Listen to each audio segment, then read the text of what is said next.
ध्यान देगा। Chapter number 1 इसका नाम कौन है? विद्युत क्षेत्र। आवेश तथा विद्युत क्षेत्र। आवेश तथा विद्युत क्षेत्र के बस विद्युत क्षेत्र बाबू ध्यान दीजिएगा। इसमें हम लोग आवेश पढ़ लिए हैं, डिवाइस के लिए बोले शायद, तो आवेश के बारे में हम लोग इंट्रोडक्शन ले चुके हैं। आवेश क्या है, फिर आवेश के बाद क्या पढ़े? कूलम का नियम। कूलम का नियम भी पढ़ चुके हैं हम लोग। अब हम लोग को पढ़ना क्या है इसमें? विद्युत क्षेत्र के बारे में। चलिए आज की क्लास क्या पढ़ेंगे? विद्युत क्षेत्र। हिंदा बजा विद्युत क्षेत्र। अब इंडिकेट किसे कहते हैं? ई से। चलिए देखा जाए विद्युत क्षेत्र किसे कहते हैं। बहुत ध्यान देना, आवेश, किसी भी आवेश को हम किसी स्थान पर रखते हैं तो उसका प्रभाव जितना चारों ओर सीमित क्षेत्र पड़ता है उस क्षेत्र को क्या कहते हैं? विद्युत क्षेत्र। जैसे देखिएगा, मान लीजिए कि ये बिंदु O है, यहाँ पर आवेश की तरह दी है प्लस Q। मान लीजिए कि इसका प्रभाव जितना दूर तक पड़े, इतना पड़ेगा या इतना पड़ेगा या इतना पड़ेगा, जितना दूर तक पड़ेगा वो उस बिंदु के चारों ना होगा, चारों ओर सीमित क्षेत्र को क्या कहते हैं? विद्युत क्षेत्र। मान यहाँ तक पड़ेगा तो एक क्षेत्र बन जाएगा, ठीक है। और मान लो कि यहाँ तक पड़ेगा तो ये क्षेत्र बन जाएगा। तो जितना दूर रहेगा सीमित क्षेत्र उसी क्षेत्र को क्या कहते हैं? विद्युत क्षेत्र। इसको डिपेंड किसे करते हैं?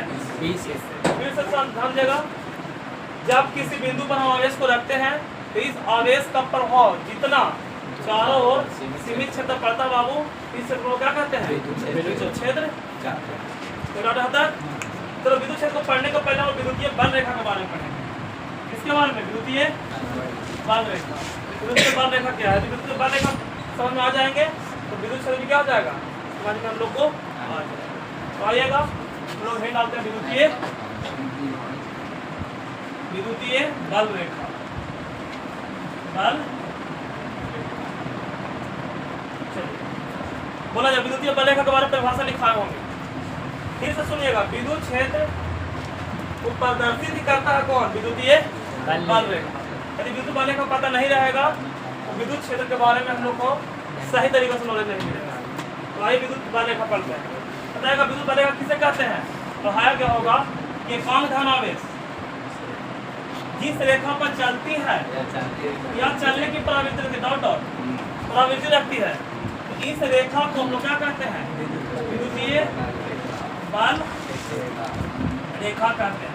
फिर से ध्यान दीजिएगा, परिभाषा लिखना चाहेंगे तो लिख लीजिएगा कि एकांक धन आवेश जिस रेखा पर चलती है, चलने की प्रवृत्ति रखती है, इस रेखा को लोग क्या कहते हैं? विद्युतीय बल रेखा। तो कौन आवेश है? एकांक। कैसा आवेश है? एकांक धन आवेश है।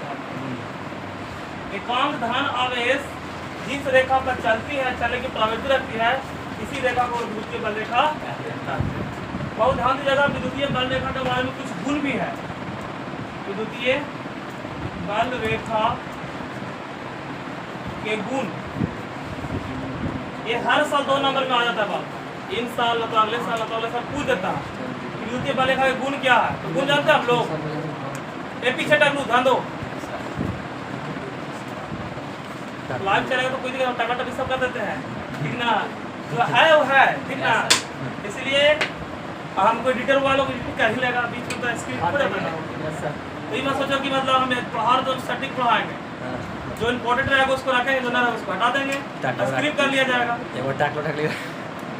तुम बोले तो सुना नहीं देगा बाबू, इसलिए तुम नहीं बोलो। हम जा रहे हैं, वो तो पता है ना ऑलरेडी जमाना। चलिए बोलिए, तो विद्युतीय बल रेखा के गुण बताया जाए। Yes sir. बहुत सारे गुण होते हैं, तो जब भी 2 नंबर में आएगा कि विद्युतीय बल रेखा के गुण लिखें, तब लिखेगा विद्युतीय बल रेखा के निम्नलिखित गुण है, और निम्नलिखित लगा कहीं 2 चाहे 3 लिखिए। चलिए सबसे पहला बताइएगा। सबसे पहला गुण होगा कि विद्युतीय बल रेखा एक काल्पनिक रेखा होती है। ये हम लोग को दिखाई नहीं देती है, कल्पना किया जाता है कि यहाँ से निकल वहाँ जा रहा होगा। तो सबसे पहला गुण क्या है? विद्युतीय बल रेखा एक कैसा रेखा है? काल्पनिक रेखा है। और सबसे पहला गुण।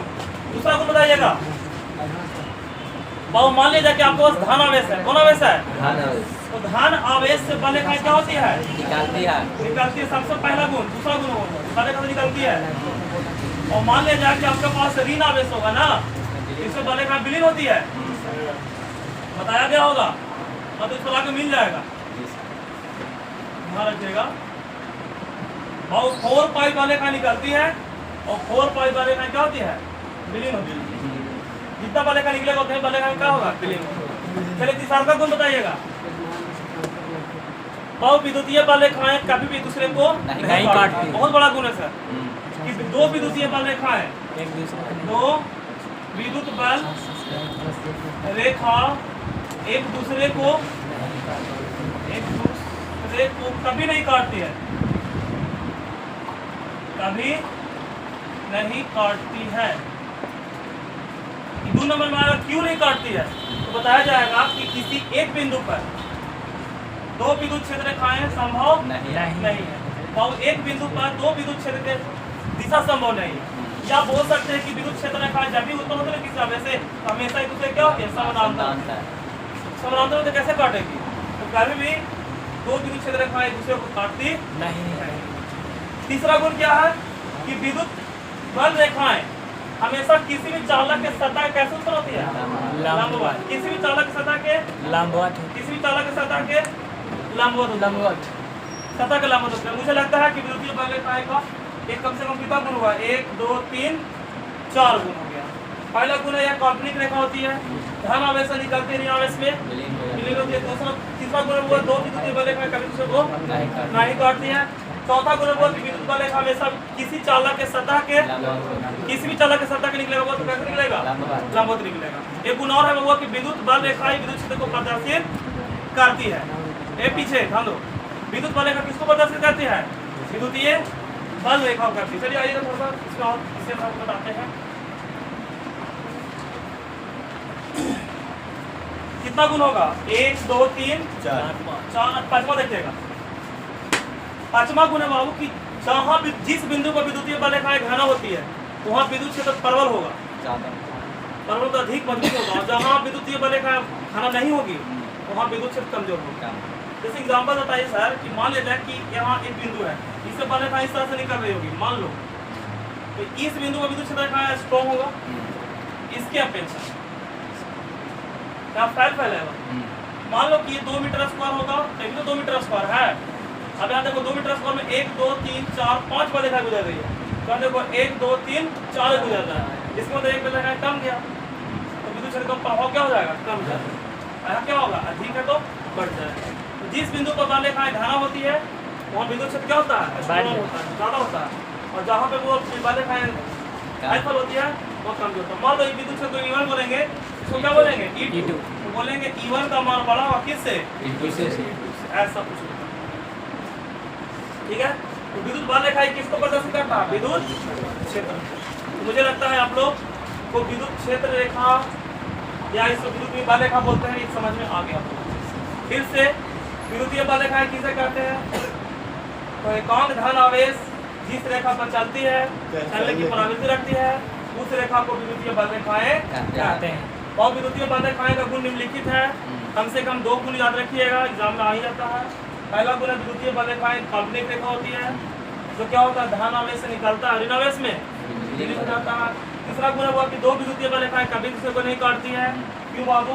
क्योंकि एक बिंदु पर दो विद्युत क्षेत्र रेखाएं जब प्रदर्शित करेगी दो दिशाएं कभी संभव यह हमेशा चालक के सतह क्या होता है? लंबवत यानी समानांतर। और ये क्या होता है? ये तो हो गया। अब देखिएगा पांचवा कि जिस बिंदु पर विद्युत बल रेखाएं घना होगी तो वहाँ विद्युत क्षेत्र अधिक होगा, माने प्रबल होगा। और जिस बिंदु पर विद्युत क्षेत्र रेखाएं हाइफल होगी, दूर होगा, वहाँ पर विद्युत क्षेत्र का मान क्या होगा? कम होगा।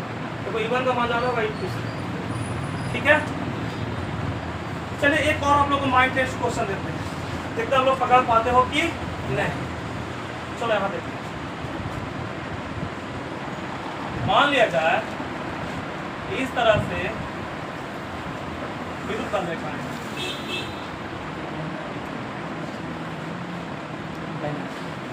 ठीक है। एक बिंदु यहाँ हो गया, एक बिंदु यहाँ हो जाएगा, एक बिंदु यहाँ हो जाएगा, ठीक है। वो दिमाग लगाइएगा। सर ऐसा पढ़ाएं कि नहीं पढ़ाएं? पढ़ाएं हैं। फिर भी यहाँ पर विद्युत क्षेत्र E1 है, यहाँ पे E2 है, यहाँ पे क्या है बताइएगा कौन सा ऑप्शन सही होगा? E1 और बिल्कुल E1 बराबर क्या होगा E3 E3 और नॉट इक्वल टू E2 सही है, माने E2 बराबर नहीं होगा, लेकिन E1 और E3 बराबर होगा। यस सर इससे भी बराबर ऑप्शन हो सकता है कि E1 और बराबर E2 E3 सॉरी और ग्रेटर देन E2 माने E2 से तो E1 E3 बड़ा होगा, यस सर क्योंकि देखो दोनों नजदीक नजदीक है यार। और E3 क्या है, E2 क्या है फैल है, और E1 और E3 क्या है नजदीक नजदीक है, यानी ये दोनों एक दूसरे के समानांतर है, बराबर है, लेकिन इससे ज्यादा फैल है, इन दोनों से इसका मान क्या होगा कम होगा, यानी E1 और E3 बराबर बट E2 क्या होगा कम, E1 E3 बराबर E2 कम होगा, ऐसा ऑप्शन मिलेगा। इससे ये भी सही है लेकिन इससे ज्यादा सही है, ठीक है ना?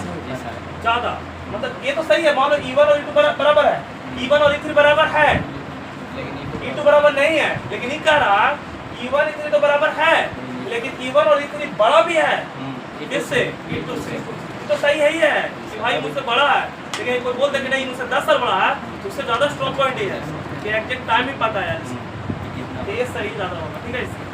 तो ये क्या रहा विद्युत बल रेखा। अब आइए विद्युत क्षेत्र के बारे में और सीखते हैं, विटा दिया जाए जल्दी बोलिए। तो अब आइए हम लोग क्या पढ़ेंगे, विद्युत क्षेत्र, विद्युत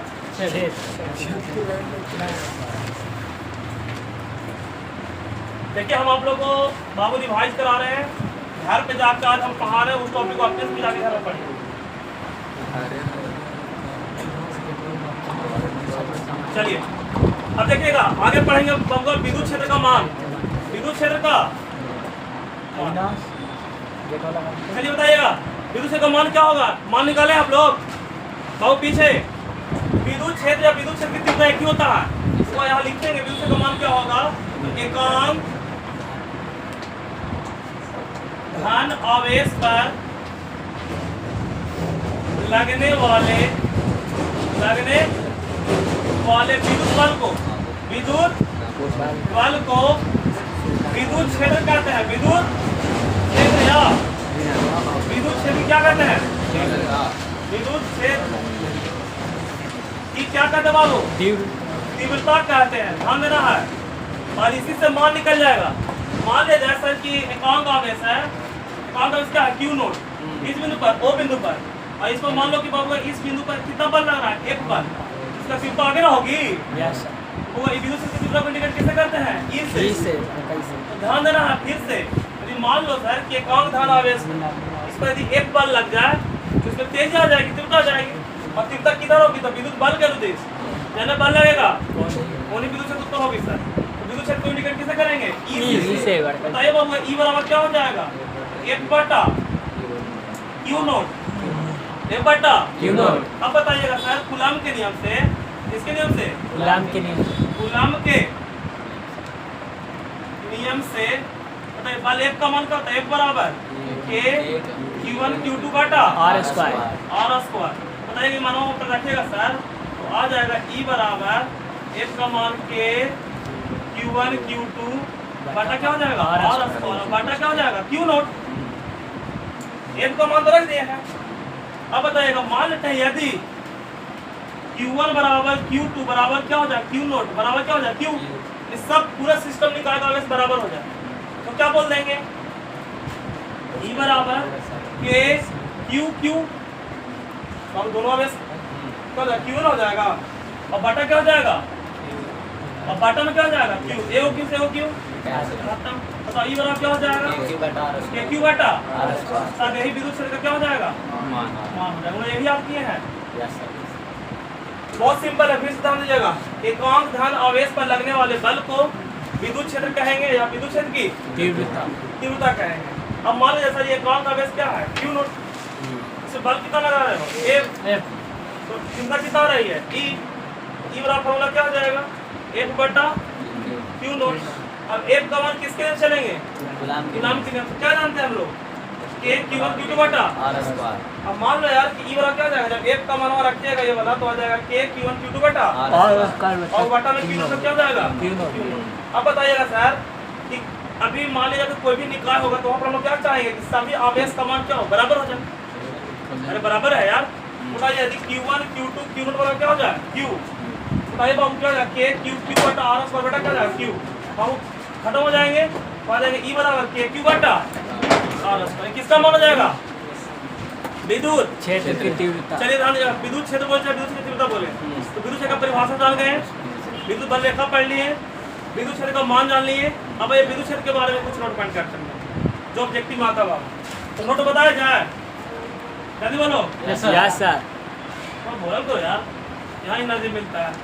बताइए विद्युत क्षेत्र का संकेत ई बड़का ई से बड़का ई से छोटा ई की बड़ाई बड़ा ई। बाबू हमेशा संकेत बड़का ई से Yes. तो विद्युत क्षेत्र को ई द्वारा सूचित किया जाता है। चलो पहला। दूसरा बताना विद्युत क्षेत्र का मान क्या होता है, तो बाबू मान होगा ई बराबर के क्यू बटा R स्क्वायर या के का मान 1 बटा 4 पाई एक्शन लोड क्यू बटा। अब इसका मतलब ये एक्शन नोट लगा, इसका मतलब ये हवा के लिए विद्युत क्षेत्र का मान है क्योंकि एक्शन नोट हवा निर्वात के लिए क्षेत्र होती है। चलिए अगला बताइएगा तीसरा नोट पॉइंट, विद्युत क्षेत्र का मान तो मात्रा क्या होगा, तो मात्रा मतलब हुआ वोल्ट प्रति मीटर या न्यूटन प्रति मीटर बोलो ना यार, कूलम। न्यूटन प्रति कूलम तो आप यहाँ से नहीं समझ सकते यार, ई का मात्रा चाहिए ना, तो एफ का मात्रा क्या होगा न्यूटन बट आवेश का मात्रा क्या होगा कूलम, यानी ई का मात्रा क्या होगा न्यूटन प्रति कूलम। नहीं आ जाएगा, तो वोल्ट प्रति मीटर को आपको आगे बताया जाएगा। चलिए तीसरा चौथा बताया जाए, विद्युत क्षेत्र का बीमा सूत्र क्या होगा, बीमा तो बीमा के लिए यहाँ निकाल लो, बल का बीमा एम एल टी के पावर माइनस और आवेश का बीमा आई टी, तो बोले आई टी बीमा क्या हो जाएगा एम एल टी के पावर माइनस 3 और आई के पावर माइनस। देखो आपका बीमा क्या हो जाएगा, ई का बीमा एम हो जाएगा एम एल टी के पावर माइनस 3 और आई के पावर माइनस। 1 तो पांचवा नोट पॉइंट, विद्युत क्षेत्र सदिश राशि है कि अदिश राशि है, सदिश राशि है, इसमें डायरेक्शन होता है बाबू, तो विद्युत क्षेत्र कैसी राशि है, सदिश राशि। सदिश राशि है। पता इसका दिशा क्या होगी, दिशा विद्युत बल के अनुदिश, विद्युत बल के अनुदिश बल के दिश किसका दिशा होता है, विद्युत क्षेत्र ई का। देखो जैसे यहाँ पड़ा अब बल लगा ए ने तो विद्युत क्षेत्र भी होगा इसी के दिशा में, आगे में यदि बल लगाएगा पीछे तो विद्युत क्षेत्र होगा इसी की दिशा में आगे, ठीक है, जैसे बल लगेगा उसी की दिशा में विद्युत क्षेत्र बनाएगा। चलिए अगला नोट बढ़ जाएगा 5 के बाद 6 बताइएगा बाबू, एक समान विद्युत क्षेत्र कहेगा तो कैसे बनाइएगा, एक समान विद्युत क्षेत्र के लिए सारा जिसको वैसा विद्युत क्षेत्र जिसका परिमाण और दिशा दोनों क्या हो बराबर हो। मान लो वो एक साथ आपको 3 लाइन पार दिए, बताइए एक समान है क्या समान है, समान है। अभी कुछ भी नहीं कर सकते हैं, परिमाण तो बराबर है लेकिन मान लिया जाए कि एगो कहने देते एक समान हुआ नहीं सर, बाबू, एक समान तब कहेंगे परिमाण भी बराबर और दिशा भी बराबर हो। तो ऐसे विद्युत क्षेत्र को क्या कहेंगे, एक समान एक समान विद्युत क्षेत्र बहुत। दूसरा होता है असमान विद्युत क्षेत्र, असमान के लिए क्या होता है, उल्टा एक बाबू एने हो जाए एक केने हो जाएगी तो असमान हो गया, या मान लो दिशा बराबर है तो परिमाण बड़ा छोटा हो जाएगा तो यह समान है। असमान में तो 2 कंडीशन, दिशा विपरीत या दिशा समान तो परिमाण अलग, तो वो क्या हो जाएगा असमान विद्युत विद्युत। तो ध्यान दीजिएगा फिर से हम लोग पढ़े हुआ विद्युत क्षेत्र का मान, एकांक धन आवेश पर लगने वाले बल को विद्युत क्षेत्र विद्युत क्षेत्र की तीव्रता कहते हैं। फिर से बोलो, एक समान धन आवेश पर लगने वाले बल को विद्युत क्षेत्र का तीव्रता कहते हैं। बहु अर्थात हम लोग बल एने नहीं लगा रहे हैं, हम लोग बल एने लगा रहे हैं। तो मान लो यार कोई पॉइंट है, मान लो हम खड़ा है और हमें कोई पीछे से बल लगा देगा, धक्का दे देगा, तो सियोर हुआ कि हमको बल एने लगा, हम इधर तीव्रता हो जाएंगे, चाहे हम तेजी से गति करने लगेंगे, चाहे हम ठेका जाएंगे, हमें इंटरसिटी आ जाएगी यार। तो मान लो एकांक धन आवेश पर जो बल लगेगा तो इसमें तीव्रता होगी, तीव्रता का मान क्या होगा, तो ई बराबर F बटा Q नोट, एकांक आवेश है यार, अब बताना कूलम के लिए चल जाओ F का मान K Q1 Q2 बटा R स्क्वायर तो ये लोग सिस्टम ये लोग पूरा मान इस सिस्टम में रख दो क्या हो जाएगा E बराबर F का मान K Q1 Q2 बटा R स्क्वायर बटे C बटा Q नोट। अब बताओ यदि पूरे सिस्टम में आवेश का मान बराबर हो जाए यार तो क्या हो जाएगा Q1 Q2 Q नोट बराबर Q बता दीजिए बाबू E बराबर K Q बटा R स्क्वायर बटा Q से Q पहले जाएगा E बराबर K Q बटा R स्क्वायर। अब बताओ जब इसका मान जान गए बाबू तो इसको नोट पॉइंट जान लेते हैं मान क्या होगा मात्रा क्या होगा बीमा क्या होगा सदिश है अदिश है तो जान गया जब बिंदु छेद का संकेत E मान K Q बटा R या 1 बटा 4 पाई C1 Q बटा R स्क्वायर मात्रा वोल्ट प्रति मीटर या न्यूटन प्रति ये तो बिल्कुल समझ में आ रहा है यहीं से कल बटा आवेश है यार न्यूटन बटा कूलम हो जाएगा और बिंदु छेद का मान क्या होगा बीमा देख लो बीमा भी यहीं से निकाल लो बल का बीमा बटा आवेश का बीमा मैनेज कर लेंगे आ जाएगा बीमा सदिश है क्या दिश सदिश है बाबू असमान असमान कब होगा परिमाण तो और बराबर दिशा है, बराबर लेकिन दिशा क्या हो गया बराबर है तो वो परिमाण तो बराबर है लेकिन दिशा बराबर नहीं है तो असमान हो जाएगा हाँ। मान लो यार कि हाँ तो दिशा बराबर है लेकिन परिमाण बराबर है फिर भी यार असमान हो जाएगा यार ना दोनों बराबर होना चाहिए तब समान होगा तो मुझे लगता है यहाँ तक के लिए आप लोगों को दिक्कत नहीं है नहीं बोलो बिंदु सब क्लियर है जल्दी बता